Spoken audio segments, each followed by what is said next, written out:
Hi, welcome back to my channel. ನಾನು tight ಆಗಿರೋ ನಿನ್ನ ಹೂವನ್ನು ಲೂಸ್ ಮಾಡ್ತೀನಿ. ಹೌದು, ನೀನೇ ಮಾಡಬೇಕು. ಇಲ್ಲ ಅಂದರೆ ಇನ್ಯಾರಿದ್ದಾರೆ ಲೂಸ್ ಮಾಡೋಕ್ಕೆ? ಅದರ ಅಳತೆ ತಗೊಂಡು ಸರಿಯಾಗಿ ಒಳಗೆ ಹಾಕ್ತೀನಿ. ಹೇಗೆ ಒಳಗೆ ಹಾಕ್ತೀನಿ ಅಂತ ತಿಳ್ಕೋಬೇಕು ಅಂದರೆ ವಿಡಿಯೋನ ಕೊನೆವರೆಗೂ ತಪ್ಪದೇನೆ ನೋಡಿ. ಕತೆ ಮಾತ್ರ ಸಿಕ್ಕಾಪಟ್ಟೆ ಸಕ್ಕತ್ತಾಗಿದೆ. ಎಲ್ಲೂ ಸ್ಕಿಪ್ ಮಾಡಬೇಡಿ. ನಿಜಕ್ಕೂ ನೀವು ಸಿಕ್ಕಾಪಟ್ಟೆ ಇಷ್ಟಪಡ್ತೀರ. ನನ್ನ ಹೆಸರು ಗೌರಿ. ನಾನು ಡಿಗ್ರಿ ಫೈನಲ್ ಇಯರ್ ಓದ್ತಾ ಇದ್ದೀನಿ. ನಾನು ಕಾಮರ್ಸ್ ಸ್ಟೂಡೆಂಟ್ಸ್. ಅಪ್ಪ ಅಮ್ಮ ಇಬ್ಬರು ಕೆಲಸಕ್ಕೆ ಹೋಗ್ತಾರೆ. ನಾನು ಅವ್ರಿಗೆ ಒಬ್ಬಳೆ ಮಗಳು. ನನ್ನನ್ನು ಬಹಳ ಮುದ್ದಾಗಿ ಸಾಕಿದ್ದಾರೆ. ನಾನು ಅಷ್ಟೇ ಅವರನ್ನು ಬಹಳ ಪ್ರೀತಿಸ್ತೀನಿ. ನಾನು ಸಣ್ಣವಳಿದ್ದಾಗಿಂದಲೂ ಓದೋದ್ರಲ್ಲಿ ತುಂಬ ಚುರುಕು. ಒಳ್ಳೆ ಮಾರ್ಕ್ಸ್ ತಗೋತಾ ಇದ್ದೆ. ಎಲ್ಲರ ಹತ್ರ ಶಬ್ಬಾಷ್ ಪಡಿತಾ ಇದ್ದೆ.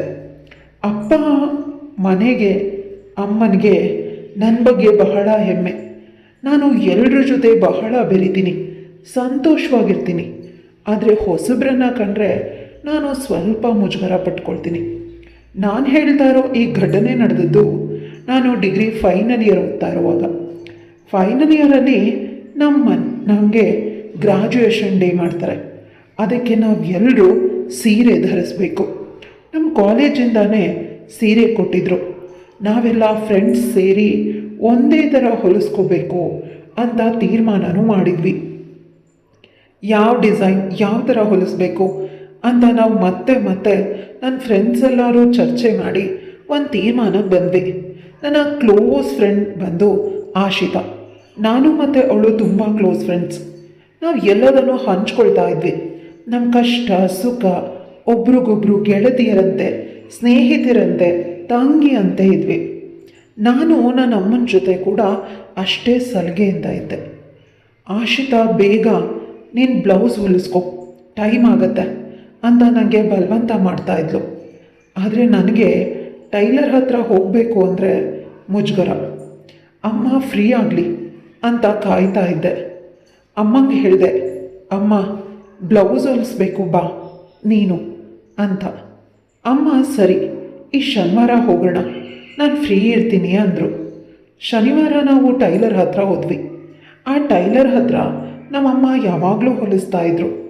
ನಂದು ಹೊಸ ಬ್ಲೌಸ್ ಆಗಿದ್ದರಿಂದ ಅಳತೆ ತಗೋಬೇಕಾಗಿತ್ತು. ಟೈಲರ್ ಅಂಕಲ್ ಆಗಿದ್ದರು. ಹಾಗಾಗಿ ನನಗೆ ಅಷ್ಟೇನೂ ಮುಜುಗರ ಆಗಲಿಲ್ಲ. ಅವರು ನನ್ನ ಭುಜ, ಕೈತೋಳು ಮತ್ತು ಎಲ್ಲಿ ಬೇಕಾಗಿರೋ ಅಳತೆನ ತಗೊಂಡ್ರು. ಮುಂದಿನ ವಾರ ಕೊಡ್ತೀನಿ, ನಾನು ಊರಲ್ಲಿ ಇರೋದಿಲ್ಲ, ನನ್ನ ಮಗ ಇರ್ತಾನೆ, ಅವನಿಂದ ತಗೊಳ್ಳಿ ಅಂತ ಹೇಳಿದ್ರು. ಅಮ್ಮ ಸರಿ ಅಂತ ಹೇಳಿ ಇಬ್ಬರು ವಾಪಸ್ ಬಂದ್ವಿ. ಮುಂದಿನ ವಾರ ಅಮ್ಮ ನೀನು ಒಬ್ಬಳೇ ಹೋಗಿ ತಗೊಂಡ್ಬಾ, ನಂಗೆ ಭಾಳ ಕೆಲಸ ಇದೆ ಅಂದರು. ನಾನು ಇಲ್ಲ ಅಮ್ಮ ನೀನು ಬಾ ಅಂದೆ. ಅಮ್ಮ ಇಲ್ಲ ನೀನು ಹೋಗು, ಏನೂ ಆಗಲ್ಲ ಅಂತ ಹೇಳಿ ಕಳಿಸಿದ್ರು. ನಾನು ಭಯ ಪಡ್ತಲೇ ಟೈಲರ್ ಅಂಗಡಿ ತಲುಪಿದೆ. ಚೀಟಿ ತೆಗೆದು ತೋರಿಸ್ದೆ. ಟೈಲರ್ ಅವ್ರ ಮಗ ಬ್ಲೌಸ್ ತೆಗೆದು ನನಗೆ ಕೊಟ್ಟರು. ಇದೇ ನೋಡಿ ಅಂತ ಹೇಳಿದ್ರು. ನಾನು ಹೌದು ಇದೆ ಅಂತ ಹೇಳಿದೆ. ಆತ ಇದು ಸರಿ ಇದೆಯಾ ಅಂತ ನೀವು ಹಾಕ್ಕೊಂಡು ನೋಡಿ ಹೇಳಬೇಕು ಅಂದರು. ನಾನು ಮನೆಗೆ ಹೋಗಿ ಹಾಕ್ಕೊಂಡು ಬರ್ತೀನಿ ಅಂತ ಮನೆಗೆ ವಾಪಸ್ ಬಂದೆ. ಮನೆಗೆ ಬಂದು ಧರಿಸಿ ನೋಡಿದೆ, ಎಲ್ಲನೂ ಸರಿಯಾಗೇ ಇತ್ತು. ಅಮ್ಮಂಗೆ ಹೇಳಿದೆ, ಅಮ್ಮ ಎಲ್ಲ ಸರಿಯಾಗಿದೆ ಅಂತ. ಅಮ್ಮ ದುಡ್ಡು ತಗೊಂಡು ಕೊಟ್ಬಿಟ್ಟು ಬಾ ಅಂತ ಹೇಳಿ ಕಳಿಸಿದ್ರು. ಮತ್ತೆ ನಾನು ಅವನಿಗೆ ದುಡ್ಡು ಕೊಟ್ಟು ವಾಪಸ್ ಬಂದೆ. ಮನೆಗೆ ಬಂದ ಮೇಲೆ ಆ ಬ್ಲೌಸ್ ನೋಡಿ ಎಷ್ಟು ಚಂದ ಇದೆ ಅಂತ ಅನ್ನಿಸ್ತು. ಆ ಬ್ಲೌಸ್ ಕಲರ್ ಕೆಂಪು ಕಲರ್ ಆಗಿತ್ತು, ವೆಲ್ವೆಟ್ ಕ್ಲಾತ್ ಆಗಿತ್ತು, ಸಾಫ್ಟ್ ಇತ್ತು. ಮತ್ತು ನಾನು ಅದ್ರ ಮೇಲೆ ಕೈ ಆಡಿಸ್ತಾ ನನಗೊಂದು ವಿಚಿತ್ರ ಭಾವನೆ ಬಂತು. ಆ ಟೈಲರ್ ಹುಡುಗನನ್ನು ನೆನಪಿಸ್ಕೊಳ್ತಾ ಬ್ಲೌಸ್ ಮೇಲೆ ಕೈ ಆಡಿಸ್ತಾ ಇದ್ದೆ. ಒಂದು ಕ್ಷಣ ನನ್ನ ತಲೆಯಲ್ಲಿ ಅವನಿಗೆ ನನ್ನ ಅಳತೆ ಎಲ್ಲನೂ ಗೊತ್ತಿದೆ ಅಲ್ವಾ ಅಂತ ನಾಚಿಕೊಂಡೆ. ನನಗ ಯೋಚನೆಯಿಂದ ಅವನ ಮುಂದೆ ನಿಲ್ಲೋದು ಹೇಗಪ್ಪ, ಹೇಗೆ ಓಡಾಡೋದು ಅಂತ ಯೋಚಿಸ್ತಿದ್ದೆ. ಯಾಕಂದರೆ ನಾವು ಕಾಲೇಜ್ಗೆ ಹೋಗುವಾಗ ಅವನ ಅಂಗಡಿ ಮುಂದೆನೇ ಹೋಗಬೇಕಾಗಿತ್ತು. ಮಾರನೇ ದಿನ ನನ್ನ ಕಾಲೇಜ್ಗೆ ಹೋಗುವಾಗ ನನ್ನ ಕಣ್ಣು ಅಂಗಡಿ ಮೇಲೆ ಬಿತ್ತು. ಅವನು ಇನ್ನೂ ಅಂಗಡಿಯಲ್ಲಿಯೇ ಇದ್ದ. ಅವನ ಹೆಸರು ಏನಂತ ತಿಳಿಬೇಕು ಅಂತ ನಾನು ಸುಮ್ಮನೆ ಆದರೂ ಅವನ ಅಂಗಡಿಗೆ ಹೋಗೋಕ್ಕೆ ಶುರು ಮಾಡಿದೆ. ಅವನ ಹೆಸರು ಅಕ್ಷಯ್ ಅಂತ ತಿಳಿದು ಬಂತು. ಅವನು ನನ್ನನ್ನು ನೋಡಿ ಮುಗುಳ್ನಗ್ತಾ ಇದ್ದ. ಇದರಿಂದ ಅವನಿಗೂ ನನ್ನ ಮೇಲೆ ಇಷ್ಟ ಇದೆ ಅಂತ ನನಗನ್ನಿಸ್ತು. ಅವನ ಜೊತೆ ಒಡನಾಟ ಬಳಸ್ಕೊಳ್ಳೋದು ಹೇಗೆ ಅಂತ ನಾನು ಯೋಚನೆ ಮಾಡ್ತಾ ಇದ್ದಾಗ ಆ ಒಂದು ಚಾನ್ಸ್ಗೋಸ್ಕರ ನಾನು ಕಾಯ್ತಾ ಇದ್ದೆ. ದೇವರು ನನಗೆ ಆ ಚಾನ್ಸ್ನ ದಯಪಾಲಿಸ್ದ. ಅಮ್ಮ ನನಗೆ ಒಂದು 7 ಸೀರೆ ಕೊಟ್ಟು ಟೈಲರ್ ಕೊಟ್ಬಿಡ್ಬಾ ಅಂತ ಕಳಿಸಿದ್ರು. ನಾನು ಅಮ್ಮಂಗೆ, ಅಮ್ಮ ನಂದು ಇನ್ನೊಂದು ಸೀರೆ ಇದೆ, ನಾನು ಕೂಡ ಕೊಡ್ಲಾ ಅಂತ ಹೇಳಿ ಅವ್ರ ಜೊತೆ ಎಲ್ಲ ಸೇರಿಸಿ ಅವರ ಅಂಗಡಿಗೆ ಕೊಡೋಕೆ ಹೋದೆ. ಅಕ್ಷಯ್ ಅಂಗಡಿಲೇ ಇದ್ದ. ಅವನಿಗೆಲ್ಲನೂ ಹೇಳಿ ಬಂದೆ. ಈ ಸತಿ ಅವನ ಫೋನ್ ನಂಬರ್ನ ತಗೊಂಡು ಬಂದೆ. ಬ್ಲೌಸ್ ಆಯಿತಾ ಅಂತ ಕೇಳುವ ನೆಪದಲ್ಲಿ ಅವನಿಗೆ ಮೆಸೇಜ್ ಮಾಡ್ತಿದ್ದೆ. ಅವನು ನನ್ನ ಜೊತೆ ಮಾತಾಡೋದಕ್ಕೆ ಶುರು ಮಾಡಿದ್ದ. ನಾವಿಬ್ಬರು ಮಾತಾಡೋವಾಗ ಅವನು ಹೇಳ್ದ, ನೀನು ಬ್ಲೌಸ್ ಅಳತೆ ನನಗೆ ಡಿಸೈನ್ ಬೇರೆ ಇರೋದ್ರಿಂದ ನಂಗೆ ಗೊತ್ತಾಗ್ತಾ ಇಲ್ಲ, ನೀನು ಅಂಗಡಿಗೆ ಬಾ, ಅಳತೆ ತಗೋಬೇಕು ಅಂದ.